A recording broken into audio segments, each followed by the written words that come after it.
enseño acerca de cómo hacer las finanzas, el Espíritu Santo no tiene ningún compromiso con eso.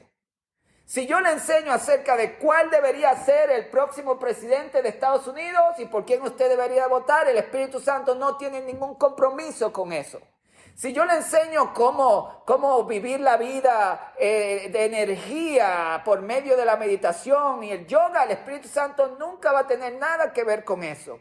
Pero si yo enseño sobre lo que dijo Jesús, 100% de la plenitud del Espíritu Santo va a venir a nuestras vidas y nos va a ayudar a entender y a ser empoderados porque nosotros tenemos el Espíritu Santo dentro de nosotros.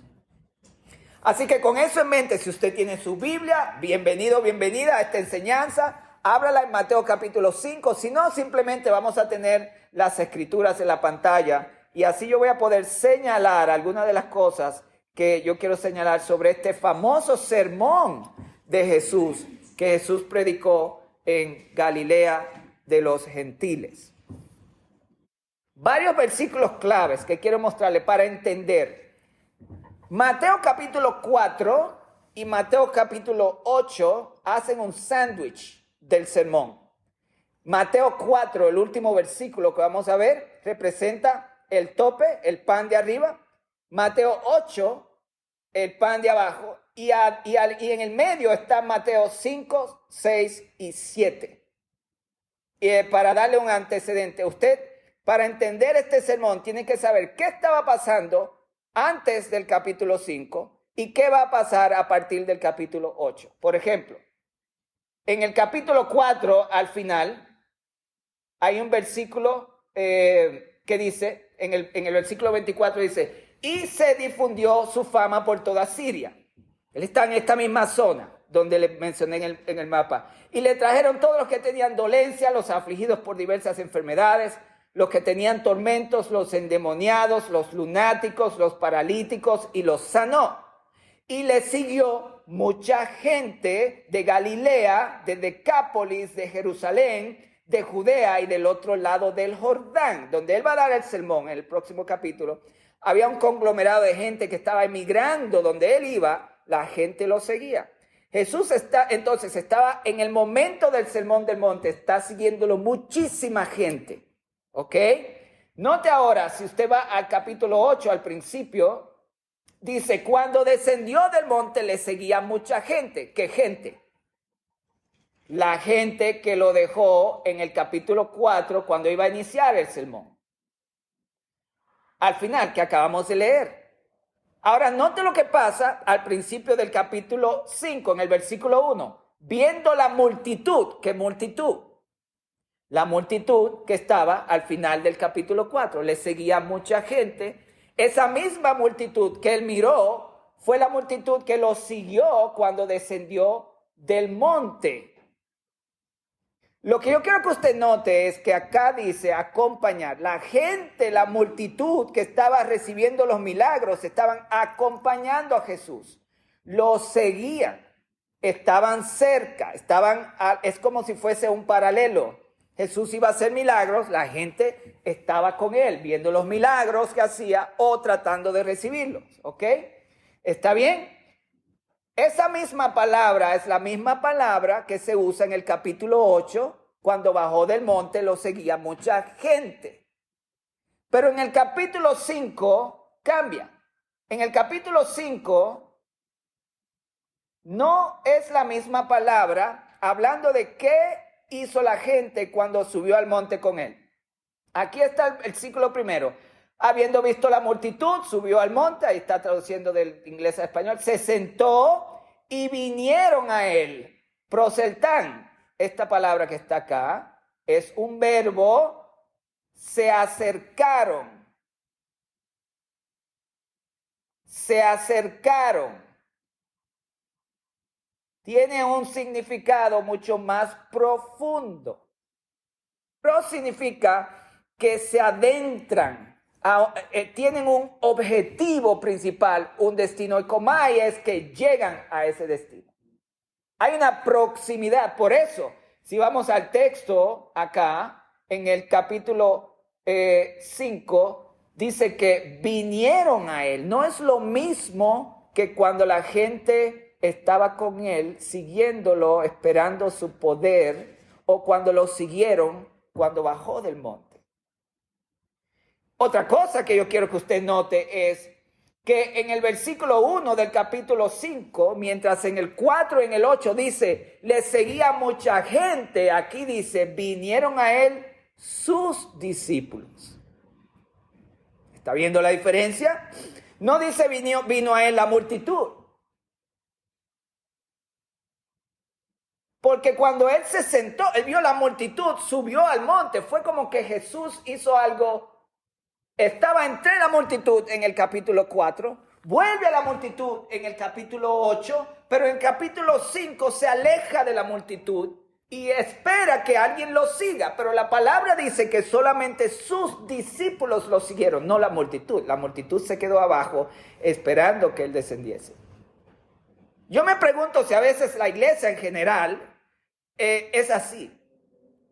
La multitud acompaña a Jesús, cree en Jesús, está viendo que Él es el Salvador, pero solamente los discípulos se están acercando a Él, teniendo proximidad a Él. La multitud tenía como objetivo sus milagros, su liberación, y todo eso está bien porque Jesús lo hace.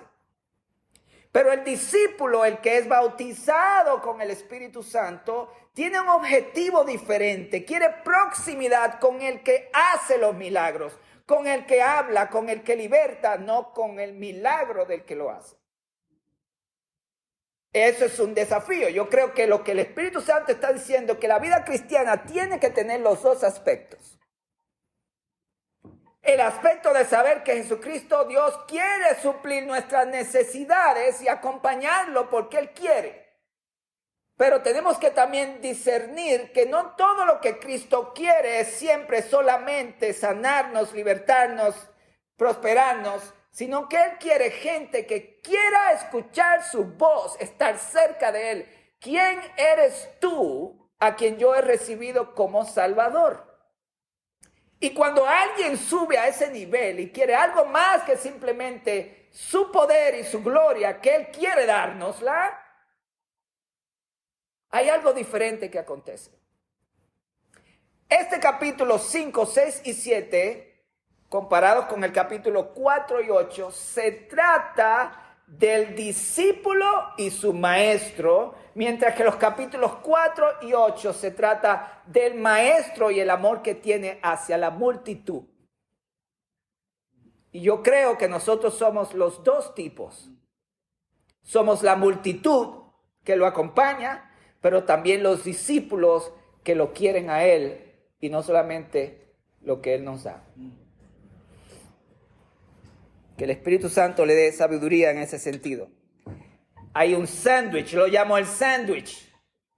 Multitud arriba, multitud abajo, y los discípulos, que son unos poquitos, están en el medio. Que nosotros seamos la multitud y los discípulos al mismo tiempo. La multitud recibe el milagro, el discípulo recibe su palabra. Recibir un milagro requiere seguir a Jesús, recibir su palabra requiere venir a Jesús. El discípulo escucha su voz. La multitud recibe su poder. Ahora, ya usted sabe ese detalle. Otro detalle del Sermón del Monte que quiero mostrarles se encuentra en el capítulo 7, los versículos 24 en adelante. Jesús al final del sermón está definiendo el que es discípulo y cuál es la consecuencia de ser un discípulo. Recuerde que el capítulo 5 ya definió que el discípulo es el que se acerca a Jesús por su palabra, no el que lo sigue por sus milagros. Ese discípulo está escuchando su palabra en el capítulo 5, 6 y 7. Y al final del capítulo 7, él dice, lo que dice aquí lo está diciendo a los discípulos. Cualquiera pues, cualquiera, diga conmigo cualquiera. No hay acepción de persona, hombre, mujer, no importa en qué pecado esté, en qué situación en su vida esté, qué circunstancia está pasando, cualquiera, donde quiera que esté, cómo esté, no importa la condición, cualquiera que me oye estas palabras, no cualquiera que recibe mi milagro. Cualquiera que me oye estas palabras, ¿cuáles palabras? Las que habla a partir del capítulo 5, 6 y 7. El que oye lo que dice Jesús en los capítulos 5, 6 y 7 y lo hace, lo compararé a un hombre prudente. La palabra prudente significa sabio.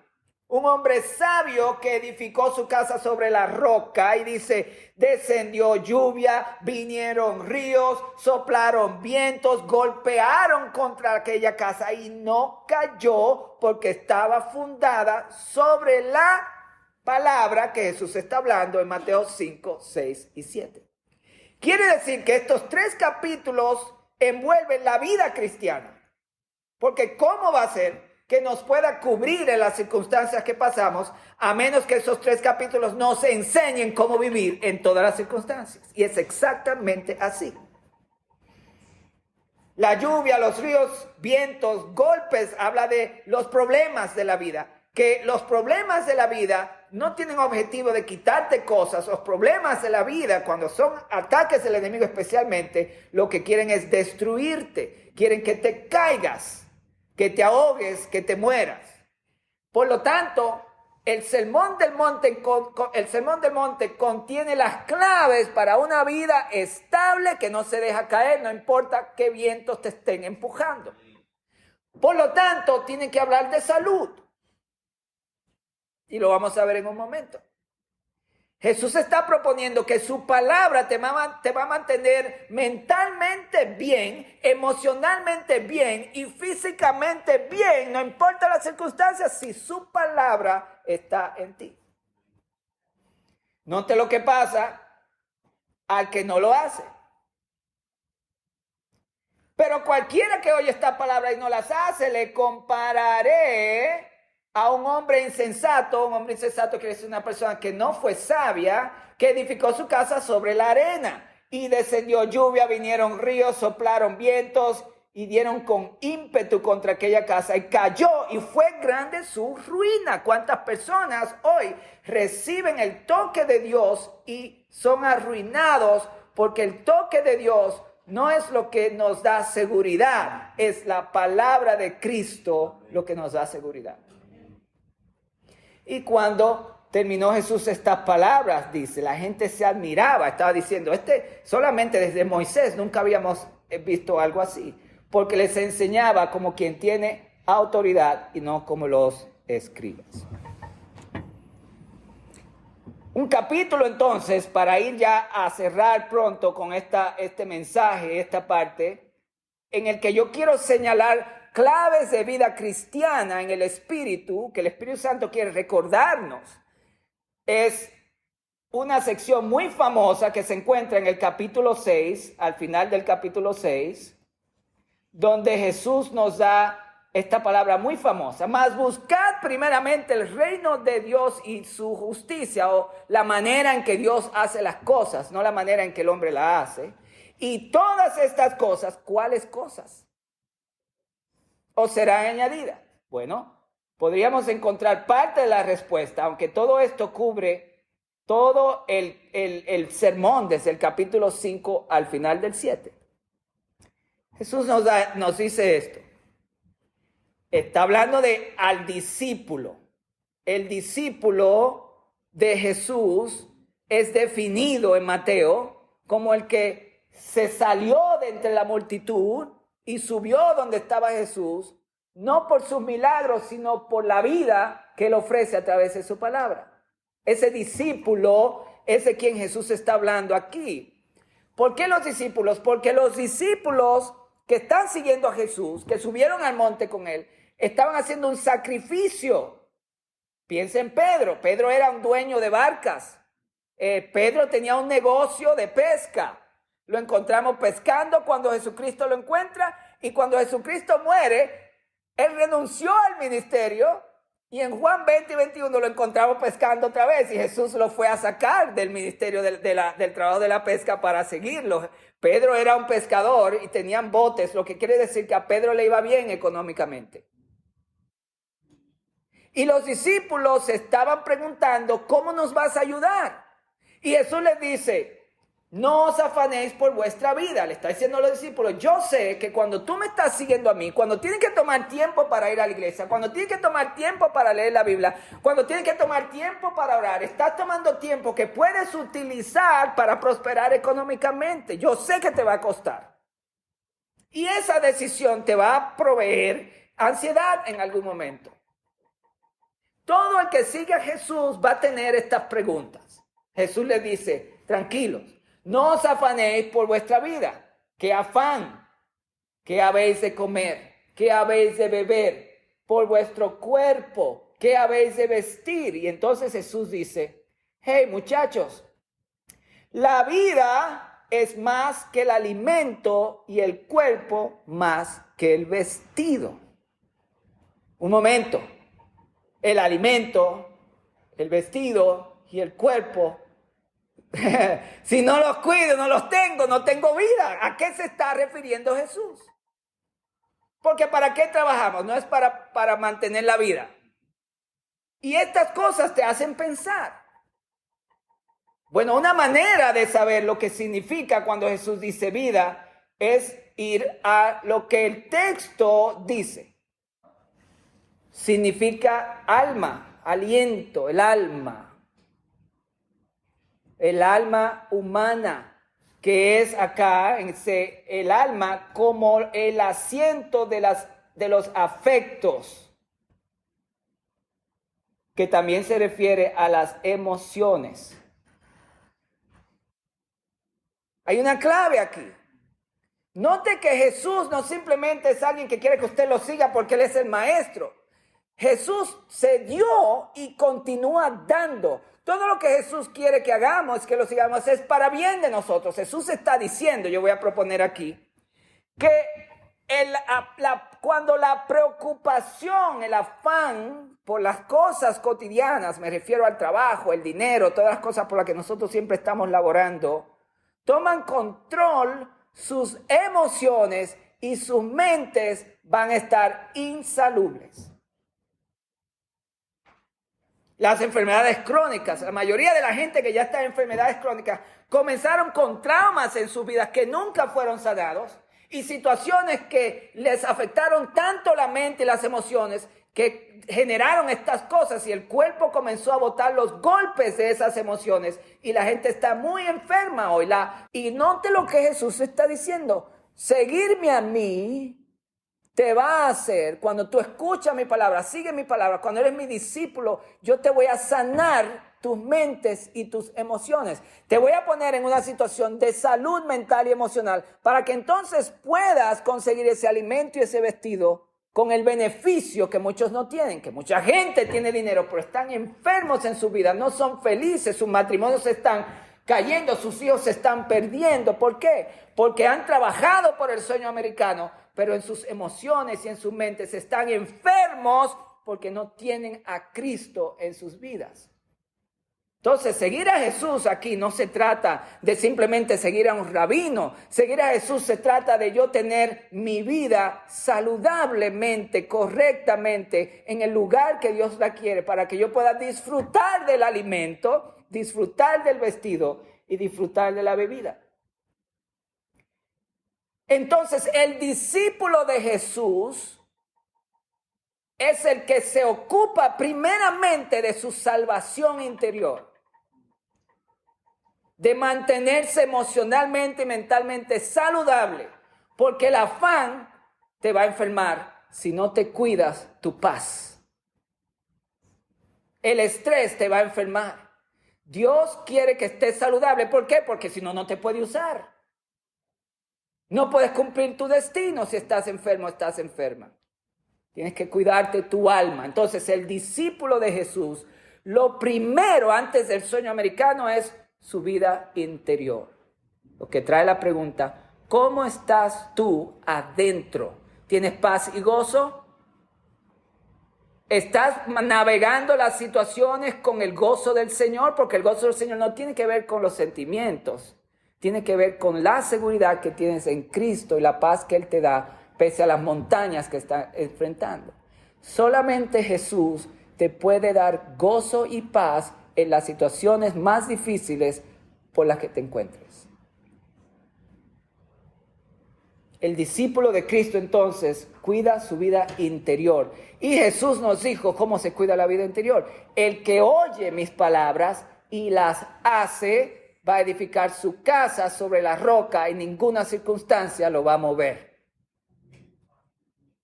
Primero entonces, estás cuidando tu vida interior. ¿Cómo la cuidas? Con la palabra. El salmista David dice, la palabra tuya es vida a mis huesos. ¡Wow! Tus palabras, dice el salmista, son lámpara a mi camino. Vida a mis huesos, lámpara a mi camino es que me vas a ayudar físicamente y me vas a ayudar en mi caminar. Me vas a decir cómo tomar las decisiones correctas.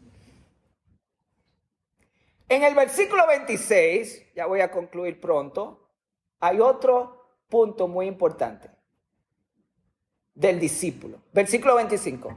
El discípulo primero, antes del sueño americano, las finanzas, la prosperidad y todo eso, cuida de cómo está su mente y sus emociones, comiendo la palabra de Dios. Es el alimento del alma, la palabra, la palabra. Jesús dice, no solamente del pan vivirá el hombre, sino de toda palabra que sale de la boca de Dios. Si no tengo la palabra, no estoy viviendo, solamente estoy en la tierra, buscando el comer, el beber y el vestir. Primero. Dos, el discípulo de Jesús le dice algo interesante aquí. Le dice, mirad las aves. La palabra mirad aquí es stop, para.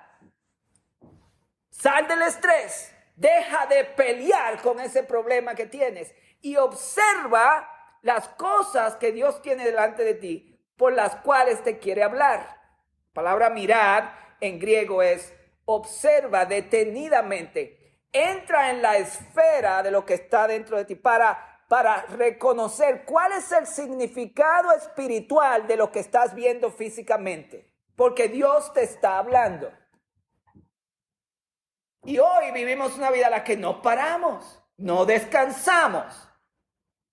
Dios, que es Dios, tuvo un día para descansar y los humanos, que son mortales, no quieren tomar un día de descanso.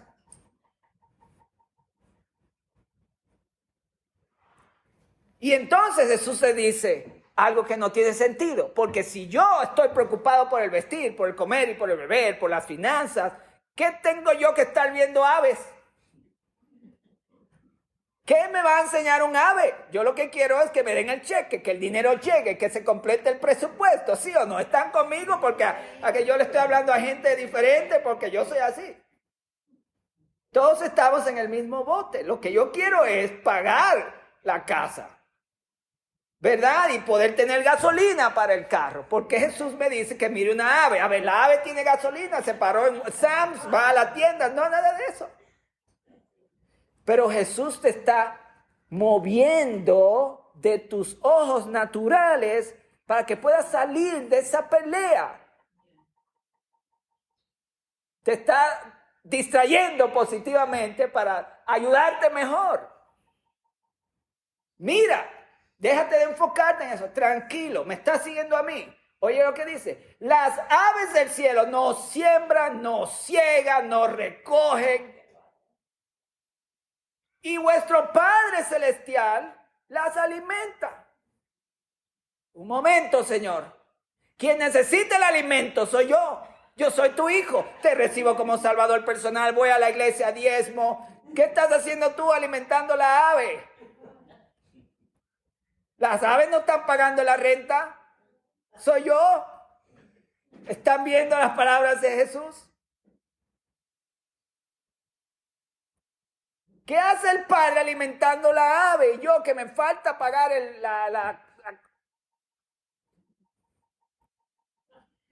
No estoy mirando. Tienes que mirar para descubrir lo que Jesús quiere decir aquí. Le dice, ¿no valéis vosotros más que ellas? Más adelante va a decir hombres de poca fe. Los insulta en unas palabras muy bonitas, hombres de poca fe. Por lo tanto, el discípulo de Cristo no solamente primero se encarga de cuidar su vida interior, el discípulo de Cristo está conectado con el Padre. El afán no te permite conectarte con Dios. Cuando estás preocupada por los problemas, no puedes escuchar su voz, no puedes ver las aves, no te puedes detener, no puedes entender lo que está enfrente de ti que tiene un mensaje. Ahora, este versículo no está diciendo, ¿sabes qué? Mira, Dios, como tú cuidas de las aves, yo voy a dejar de sembrar, de cegar y de recoger. No es lo que está diciendo. Jesús está diciendo, óigame bien, si a las aves que no trabajan como ustedes les va bien, a ustedes que trabajan debería de irles mejor. Léalo de nuevo. Jesús no dijo, deje de sembrar, de cegar y de recoger. Jesús le está haciendo una comparación. Ustedes, señores, siembran, ciegan y recogen, porque trabajan. Pedro trabajaba, todos trabajaban. Y Jesús está diciendo, a ustedes deberían de tener más que las aves, porque ustedes siembran, ciegan y recogen, y además de eso son hijos del Padre. Y por eso les dice, ustedes valen más, porque a ustedes no solamente Dios les puede dar la provisión sobrenatural, a ustedes Dios les dio la oportunidad de sembrar, cegar y recoger. Pastor Orlando, entonces, ¿qué está pasando? Una pregunta que debemos hacernos es, primeramente, tenemos que detenernos de las circunstancias que nos afectan y poder descansar y estar en quietud. La palabra de Dios dice, estad quietos y reconoced que yo soy Dios. Dice, en quietud y en descanso será mi salvación. Observa, tienes que entrar en un momento de reposo, porque Dios no te puede hablar a menos que estés en ese momento. Si estás en afán, no puedes escuchar la voz de Dios. Dios no te puede hablar cuando no lo puedes escuchar, porque estás escuchando la preocupación. Y la manera de escuchar a Dios es ir a su palabra. La palabra te va a hacer descansar, porque Jesús dice, cuando vengas a mí, te voy a dar mi yugo. ¿Cuál es mi yugo? Mi palabra. Y te voy a hacer descansar. Vosotros valéis más. El afán no te permite crecer, porque el versículo 27 dice, ¿quién de vosotros podrá, por mucho que se afane, añadir una estatura a sus codos? El afán para tu crecimiento en Dios. Y por el vestido, ¿por qué os afanáis? Considerad los lirios. Otra vez, considerad es una palabra muy fuerte, quiere decir, otra vez, toma tiempo para dejar de pensar en tus problemas y comienza a meditar en las cosas de Dios. Que Él te ama, que no te va a dejar, que si le sigues Él te va a guiar, que la provisión va a venir. Dice, los lirios no crecen como crecen, no trabajan ni hilan. Muchos de ustedes trabajan y hilan, deberían de estar mejores que los lirios. Es más, deberían de vestir mejor que Salomón. Ahí está, ni aún Salomón. Y si la hierba del campo que hoy es y mañana se echa en el horno, Dios la viste, no hará mucho más. Un momento, lea el texto. Dios quiere vestirte. Dios quiere suplir tu necesidad. Dice, Dios la viste así, no hará mucho más a vosotros, hombres de poca fe. Está hablando a los discípulos, no a la multitud de los milagros. Recuerde que el discípulo es el que está escuchando su palabra, no esperando ser sanado. Y entonces dice, no os afanéis pues diciendo, ¿qué comeremos? ¿Qué beberemos? ¿O qué vestiremos? Porque los gentiles, los que no tienen el Espíritu, buscan todas estas cosas, pero vuestro Padre Celestial sabe que tenéis necesidad de todas estas cosas. ¡Wow! En el capítulo 6 al principio le dice, antes de que ustedes pidan, ya Dios sabe lo que necesitan. Al principio del capítulo 6. Y entonces aquí viene la palabra. Mas buscad primeramente el reino de Dios y su justicia. ¿Qué significa buscar primeramente el reino de Dios y su justicia? Bueno, significa deja de afanarte. Ocúpate de cómo está tu emoción. Significa observa para que puedas descubrir lo que Dios quiere darte. Significa considera. Significa vuelve a Dios. Él te va a suplir y Él te quiere suplir. Buscar primeramente el reino de Dios significa lo que Mateo 5 nos presenta al principio. Sal de entre la multitud de los problemas, de entre la multitud de los que no lo buscan, y entra a buscar a Jesús. Y Jesús te va a hablar y te va a dar dirección y te va a decir qué hacer. Jesús no es un Dios que no se compadece de nuestras necesidades. Al contrario, se preocupa de que tú tengas qué comer, qué vestir y qué beber. Y cuando hablamos de seguir a Jesús, entonces no debemos de pensar que simplemente seguir una religión. Yo no sigo la iglesia, usted no sigue la iglesia. No seguimos una religión, seguimos a un Cristo vivo que se preocupa por nosotros. Tanto que en Juan capítulo 20, 21, cuando llamó a Pedro a volver a él, cuando llamó a Pedro, le cocinó pescado. Eso está en el Evangelio según San Juan. ¿Cuánto le gustaría comerse un pescado cocinado por Jesús? Y venderlo si puede. Ese pescado viene con unción. Ese pescado tú lo vendes y puedes cobrar $1 millón. El pescado que cocinó Cristo. Ahí en la internet lo puedes.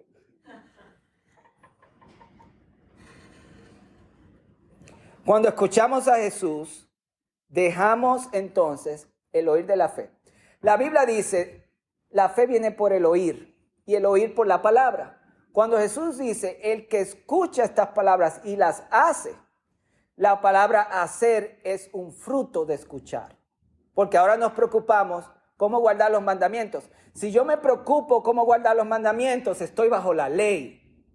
Porque ese era el problema de la ley, que la gente no la podía guardar. La clave es escuchar a Jesús, y escuchar a Jesús va a traer el hacer.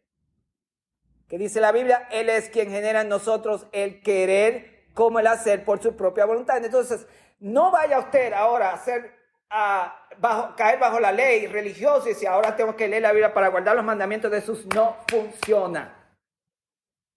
Usted tiene que depender del Espíritu Santo, ir a la palabra y dejar que el oír de la palabra y la palabra y la palabra y la palabra y la palabra y la palabra comienza a generar el hacer por la buena voluntad de Dios. Usted no puede. La gente fue donde Jesús y Jesús produjo lo demás. Su propósito como cristiano no es dar fruto, su propósito es estar en la vid. Quien produce el fruto es Jesús.